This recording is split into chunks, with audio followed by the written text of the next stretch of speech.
I have been a front-end developer at Facebook for about 2 years now. I work on the ads team, and the ads team is actually where React has seen like most of its growth. So I've been very lucky to be there as we kind of figure React out and figure out how things work as you really start to use it.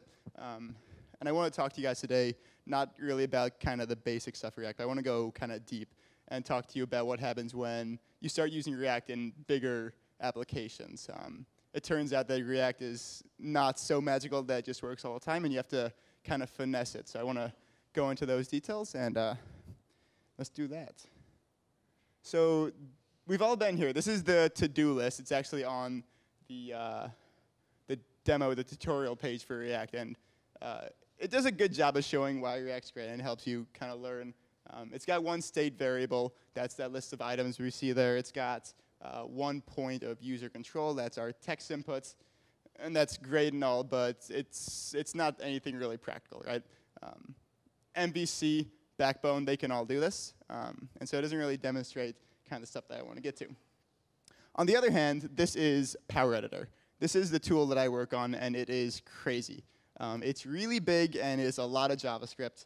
We're talking dozens, even hundreds of user inputs, hundreds of models, literally thousands of DOM elements, all at once, all rendered client-side. And that's about 12 megabytes of JavaScript code. That's a lot of code. And what that means is you have lots of interactions. You have lots of interactions. You have lots of confusion. Engineers have a hard time making use of this. And honestly, engineers that join our team are frankly scared to touch our code because it's so confusing. And we wanted to fix that. So what we're going to do today is we're going to talk about why MVC wasn't working for us and how React saved us. And I want to spend most of our time talking about what happens when you're in React when you kind of use it in bigger circumstances. I'll finish with some issues that we're having just so you guys know some of the cons as well as all the pros. And we'll do some Q&A at the end if that's cool with whoever's organizing. So in the beginning, it was simple. We basically had a to-do list, right? It was a very small number of points of interaction where the user could mess with the models. Maybe a dozen text inputs, a selector, an image selector, nothing intense.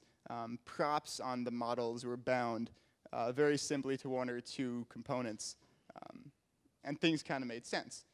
These props were also independent of each other, so it was never really the case that one model being set would alter another model. And that was easy, and MVC worked. And then things changed, and things got hard. We had more points of interaction. We needed our app to be more powerful. We needed our users to be able to do more. And so we started offering a lot more inputs, and these inputs meant more bindings.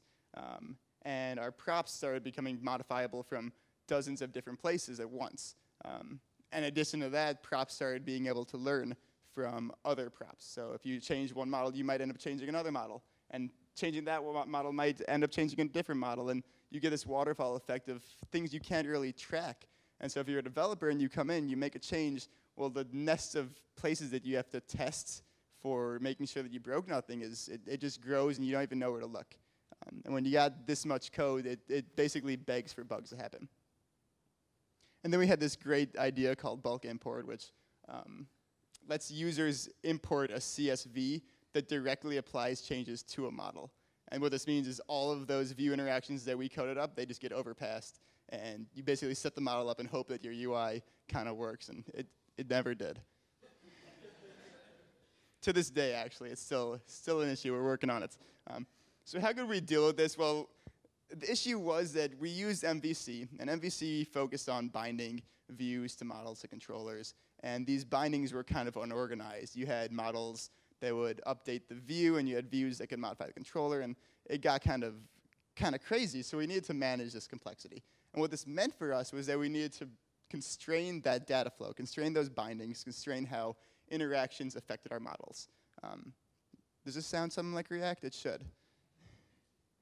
We also wanted to compartmentalize our app. It was really big, and we didn't want to work in one section, have to worry about the other 32 sections, right? We wanted to be able to work in our place and not worry about breaking something else. And finally, we wanted a predictable UI. We wanted to know for a fact that if we provide these models in this state, we get this UI. With MVC, that just wasn't working at this scale. And I hope by now that reminds you very much of a friend of ours called React. So for those, there was a few hands who haven't really used React. I'm not going to go into too much depth here, but I will give a quick demo, or a demonstration, I guess, of what React and Flux are and how they're important to, I guess, the talk here. So like I said before, in traditional MVC, credit for the art goes to myself. Our view binds kind of randomly. Views can bind to each other. They can bind outside of the actual view controllers. It gets chaotic, and if you take that drawing on the left and you multiply by 1,000, it's a really hard nest to figure out. React aims to simplify that by providing immutable data into the React components that cannot directly modify models themselves, so the bindings all go one direction. If the user does want to make changes to the model, UI components do that by sending off actions that are received by some other entity that can then mutate them. But the point here is that there is one direction that the data flows. You receive information, you show a UI, and when a user makes an event, you send some other information out. On a bigger circle, what that looks like is if we have a React component and some user makes an event and we have an action flowing out, that action is received by what we call a Flux store. Now, Flux stores are where all the model mutations happen. So anytime a user clicks a button and we need to modify that, the model update happens there in the Flux store. And when the update is complete, then we can send that new data down to our controller, our view controllers. And this stuff is then parsed, divided into whatever is needed, and passed back in to our React components, which then render a new UI. That's a quick glimpse of how this stuff works. I know I didn't go into much detail. We can talk later. The great thing about this, as you can see, is it's not arrows everywhere. It's a circle. In a radial plane, it's actually a straight line. And we call that unidirectional data flow. And that is exactly how React saved us. Now, unidirectional data flow gives us a lot of things.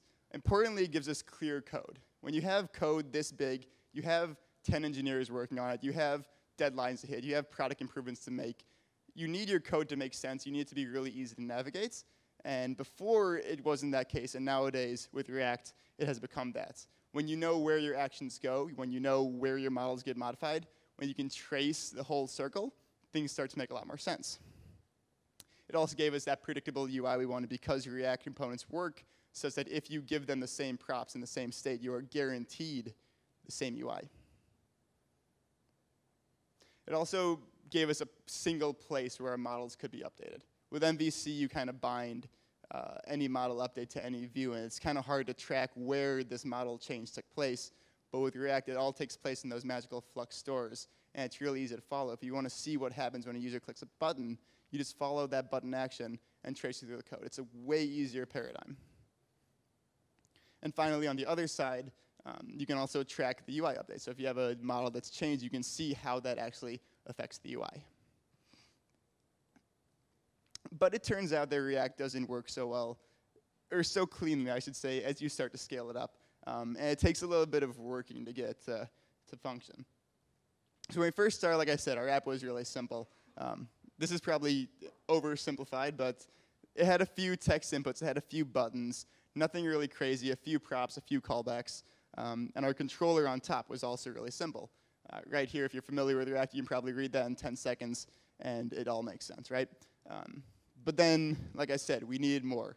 We needed our editor to have more components. We started adding more to these top-level components, and we started having compound layers. We started building a React tree, right? And then our app had different states that we needed to handle. We would need one editor for standard editing. We would need a second one for video editing. We would need a third one for image editing, and a fourth, and a fifth, and a sixth, and it just kept growing. And it became really unsustainable. And this tree became a mess. And then on top, we had this controller, which just exploded. And I swear, this isn't even as bad as it looks in the real code.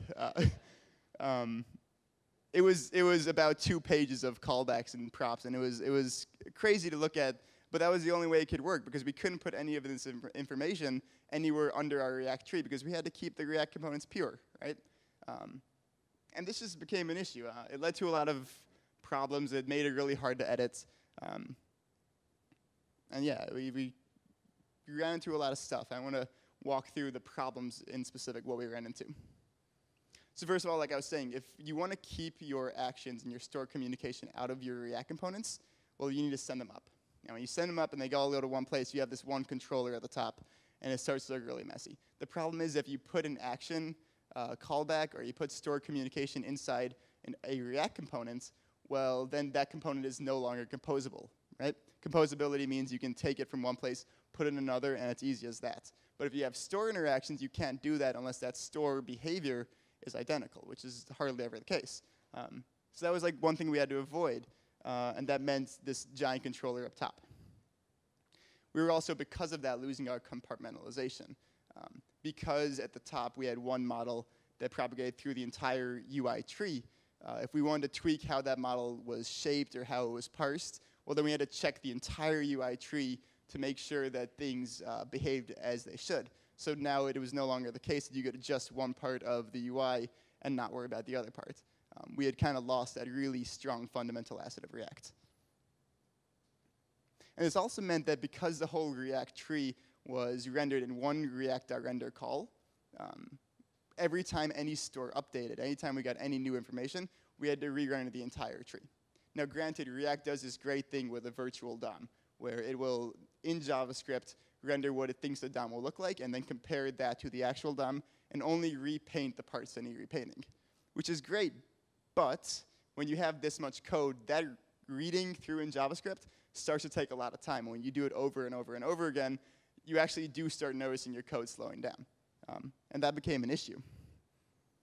And we also had this issue where our stores started behaving a little bit more slowly. They needed to make AJAX calls. They needed to make database reads. And while we were waiting for the stores to do their actions, we had this weird state where the user clicked the button, and we don't know what to do because we haven't gotten any new information back from our stores. And that was another issue we ran into. And there was also this situation where you have models that you read from your stores, and then you have to perform some heavy calculations on them. And because you have to do this every time a store store updates with new information, you end up doing really redundant heavy calculations. These are a bunch of problems we ran into, and this happens whenever you start using React with a lot of data. So what did we do to fix this? We cheated. We bent the rules of React. We did what we wanted. We made it work, and we did it as cleanly as possible so that this could be something I'm proud to share with you guys instead of hide away in a corner. So first of all, we had that problem where the controller at the top was just too big, right? And what we did about that is we found a way to break the controller up and place it inside the React tree where it belonged without losing too much composability. Yes, we did lose composability. We couldn't just render the entire tree in one place and another. But it turns out that when you get that big, you don't really need to do that. You need to render certain sections of the tree in one place and another. So you need to keep sections of your tree composable. But it's OK to lose some parts, right? And it was a trade-off, but it was a trade-off that worked out really well. We also needed to find a way to prevent the whole tree from re-rendering whenever a store updated, right? There's this thing called PureRenderMixin. It's a React mixin that determines whether or not you need to actually render a section of a tree by looking at the previous state and the current state, right? And we also derived a new type of store. It's not anything novel, but it wasn't something that was really working before. And the idea here is that stores will always provide information to you whether or not they have it. So they'll either provide the data you need, or they'll provide information that the data you need isn't quite available. But this does help clean up a lot of things, and we'll get to that later. And finally, to help with those heavy calculations, we made stores that basically act as caches for these calculations. So that you don't have to do them over and over again, but you can do them once and then call it when you need it, and only refresh that calculation when the models have actually updated. So we'll walk through each of these one by one and kind of go into depth about how they work. So the React containers are crucial. That big controller at the top, it wasn't scalable, it didn't work, and it was really hard to work with. And so we built these containers. These are actual React components. Their file names end in .react.js. And they act as store communicators. And that's all they act as. Their sole purpose is to get data from the store and send callbacks to the store. That's all they do.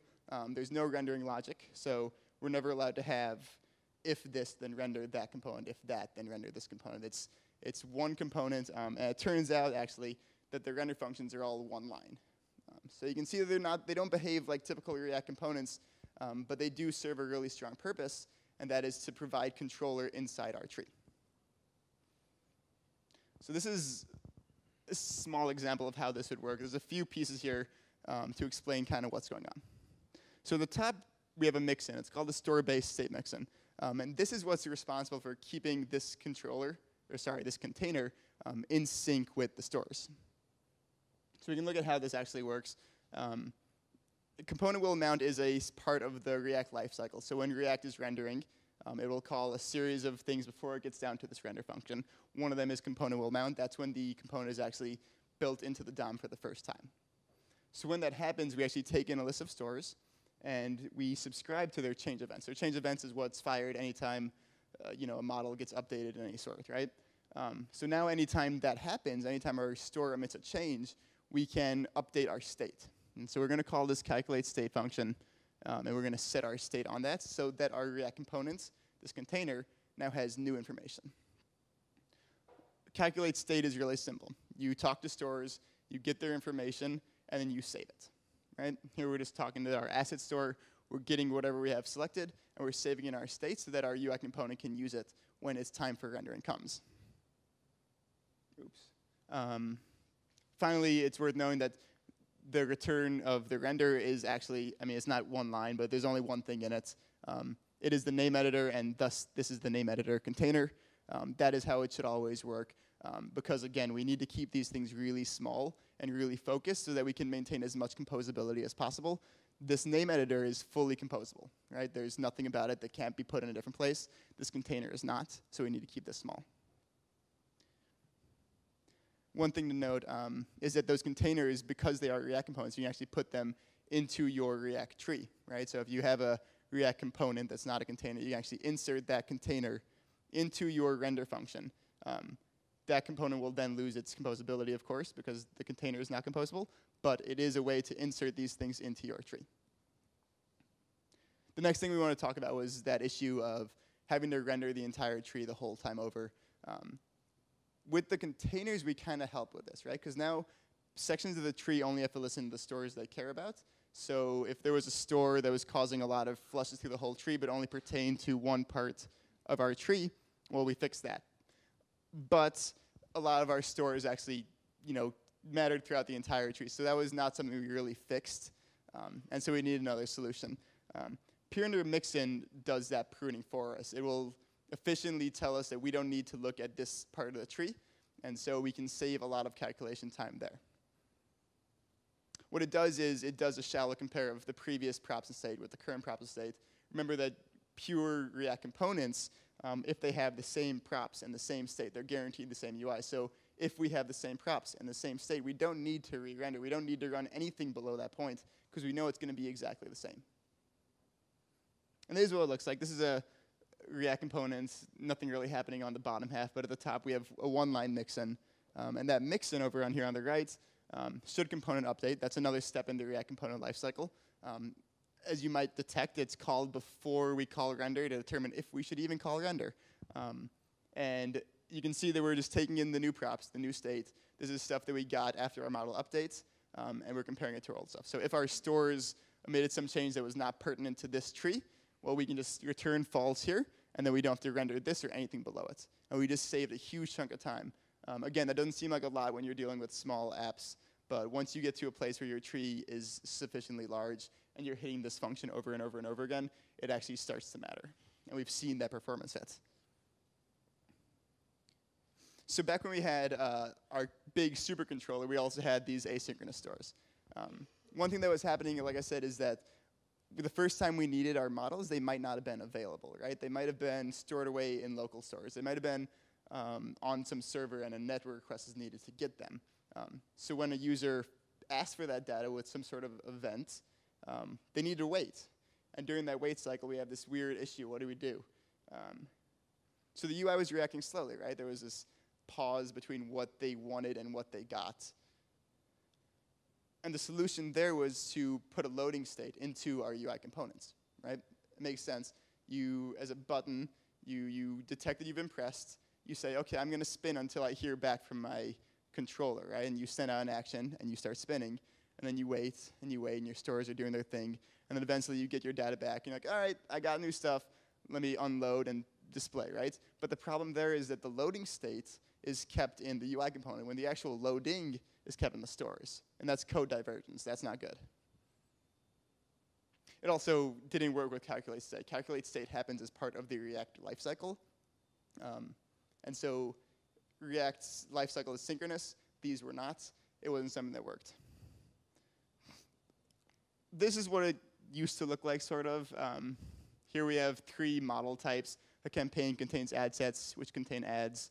And you can see it's kind of icky, right? You have to get all your campaigns, use those campaigns to get your ad sets, use those ad sets to get your ads. And then finally, once you've done all 3 of those fetches, you can actually do your render.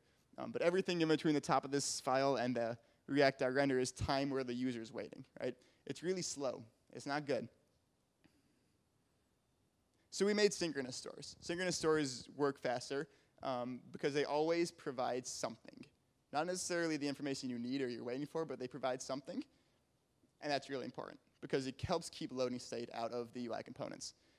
For instance, a store might provide 2 things. One is either the information, the asset you need, the ad you need. But if that's not available, it can provide something that looks like the ad you need, except it has a property is loading equals true, right? And then our container can receive that, pass the fact that is loading is true down to our UI elements, and then they can be like, well, I got a prop that says is loading. I might as well show loading, right? But the key thing here is we've moved who controls the loading spinner from the UI to the stores, right? And that's where it belongs because that's who knows about it. It also allows us to run multiple data fetches synchronously. We designed these stores to be able to fetch data based solely on the ID. So if we keep these IDs readily available, we can actually fetch the ads, ad sets, and campaigns at the same time rather than waiting for one, then waiting for the other, then going finally, right? So that's another way that we kind of speed up things. And what this all adds up to is that our containers run faster. They render faster. The time between when the user does something and sees something is cut to a lot quicker, right? So this is what a synchronous store might look like. Same paradigm. We're getting our campaigns, ad sets, ads. And you can see here what kind of happens is that you attempt to fetch. You don't know if you actually have the real data or loading data, but down here at the bottom you can check to see, for each object, if is loading equals true, return true, right? And then we can pass, remember this is calculate state, so this information gets passed into our UI. So if we pass down from our container the fact that is loading is true, well then our UI components know about it, and we never had to do any loading spin wheel at a lower level, right? The get function works in a kind of cool manner as well. If you do call a get, we're going to return something new no matter what. But if you call for something that we don't have, well, we might as well fetch it, right? So what will happen is you'll check your cache. It'll either have information or it'll have a loading state. You can check it. If it's loading, then you can call off a fetch event, right? And then you return the loading states. And then the fetch event's going to go do its work, talk to the API, talk to the database, whoever it needs to. And when it comes back, all the store needs to do is inform change again. And then we're going to run calculate state again. Then we're going to come back into this get function again, and all of a sudden our data is going to be there, right? It works really seamlessly. It works how React's supposed to work. And finally, there was this issue of heavy calculations, right? The issue that we had was this idea of bulk editing. So a user could, from our table, select multiple ads to edit. And say they selected 10 or 30. We can't just pass all 30 of those models down to our React components. It would get sloppy and hard to handle. So we made up this bulk object, right? And this bulk object aggregation is kind of expensive. So we didn't want to do it very often. But the way it worked before is we kind of had to. Every time we got an update from the store, we'd be like, well, maybe our models changed. We should, we have to do this calculation. It got really costly. And obviously, the solution here is to cache. I don't want to do this expensive operation. I want to do it once and only do it when I need to, right? So we made these derived stores, and they do that cache, and they rerun the calculation only when the models that are pertinent to that calculation change. Effectively, what they do is they provide computed models to our UI, so our container can grab that information in constant time, rather than having to perform expensive calculations. So how does that work? It's a little more complicated, but it's not anything crazy to understand. So there's the first thing we need, if we want to do this calculation, is we need our models to be ready, right? And so how do we know when we have an action and our dispatcher is just yelling out, hey, like somebody click the button? How do you know that the stores you care about have done what they need to do, well, that's where dispatcher.waitFor comes in. Now, JavaScript, keep in mind, operates on a single thread. So anything inside that call, so long as there's no asynchrony, will happen before we get outside of it, right? And so all we have to do in that call is take this base store A and call its on dispatch token. And then we have to take base store B and call its on dispatch token. And then whenever those are done, we'll pop back out. And by the time we get to this if block, we know that base store A and base store B have handled that action and that our data is now ready, right? Then we need to know, okay, so they've done their dispatch handling. Did they make any changes? How do we do that? In our inform change event handler, or whatever there is in the store that kind of yells out, hey, I've made changes, we can just set some flags, right? In this case, we have a last handled payload and a last event submitted. They kind of keep track of, for this payload, did we emit change? And then we can simply read that, right? We can check if our first store has emitted change or our second store has emitted change. If either of those are true, then we know that our cache is no longer valid, right? At that point, we just nullify our cache, and then next time it's asked for, we can just provide that new cache with the new calculation, right? So down here in the get data, this is what our containers would call. If there's no cache, then we have to do our calculation. If there is, we step over that, and that's all done, right? One thing to note is that we don't want to put this expensive calculation up here by this.cache equals null, because there might be several instances where there's a lot of actions dispatched, there's a lot of events occurring, and we don't want to have to run through this expensive calculation every time, because we might have many events before the user actually asks for it, or our containers actually ask for it. So that's why this is the best way we could think about doing this. So we've come a long way. I think we've kind of pushed React in a really neat way and designed Flux to work not just at scale, but also smaller forms. Everything you learn is applicable to the smallest web page, although it might be overkill, not going to lie. But there have been some issues, and there's still some problems that we're dealing with. The first has to do with that unidirectional data flow we were talking about. Because in MVC, you can bind directly from a view to a model and back, the time between when a user does an action and when they hear back, it's immediate, right? With React, you got to do a lot more. You got to send out an action. The action's got to go to the store has to do its calculations. And then when it's ready, they can send that data down to our controllers or our containers. The containers do their calculations, and finally we come back to the UI, which can then actually repopulate. But that's kind of long and slow. And when you get to be a big app, it actually becomes noticeable. There were times on our tool where the time when you typed in a text box to when the actual text updated was up to a second, which is bad, right? It's right.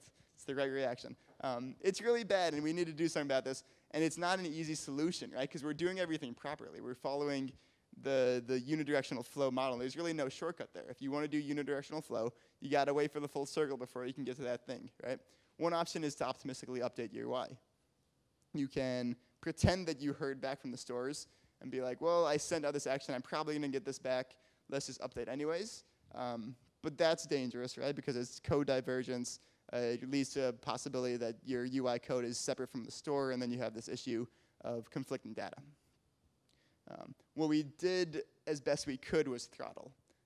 So for instance, with us, if you remember bulk editing 50 ads and you wanted to type in a text box, and people type pretty quick nowadays, if you send out an event for each key down, that ended up being really costly because your store ended up cycling through a whole bunch of stuff. And literally, you would type keys, and it would take 5 or 6 seconds before you could actually get the app back, before it became unfroze.